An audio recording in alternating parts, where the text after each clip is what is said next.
关这个金华城的容积率是国民提做台北市长的时阵，为560%增加到840%。也毋过国民提讲，伊完全不知情，是今年的3、4月看到媒体报道，才第一届知影讲这个金华城有840%的容积率，这嘛引发到纳入议员的不满，讲国民体根本是咧激昂，讲这个金华城准用途经的公告公文，都是国民体的专签，国民体哪有可能唔知影咧？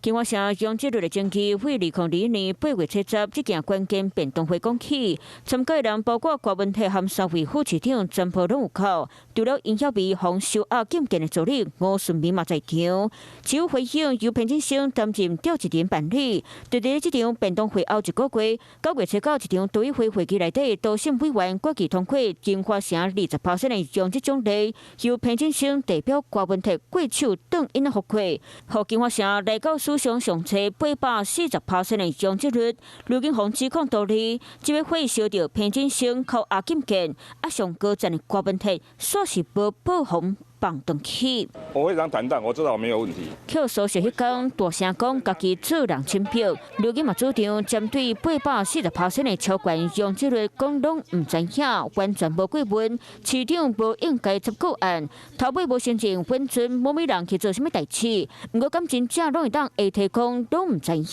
市长，你智商157，你看一下。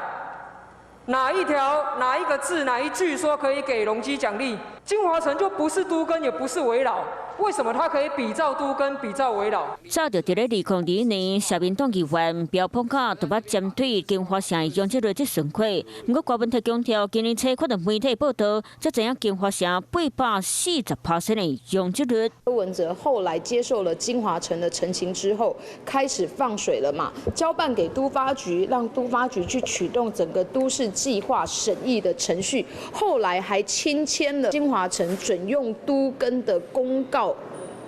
公文，就是他专签的啊，他怎么会不知道呢？苗博雅议员在2020年跟2021年都曾经公开质询提醒过他说，金华城现在在要高额的容积，除非他都不看公文的，闭着眼睛盖。所以我想这是他的策略吧，认笨跟认坏。他现在就认笨嘛。如果法院法官采纳这种证词的话，我也是蛮佩服的哦。跨党派议员这期经发生案，为沈庆京到尹孝培、潘振兴，拢家己知逃袂过法律制裁。高办3场辩论会，国民体说拢无问题，到底真相是啥？司法攻防继续对立。Hello， 我是雷亚，想要抢先掌握最及时的新闻资讯吗？赶快订阅、按赞、开启小铃铛，锁定华视新闻 YouTube 频道。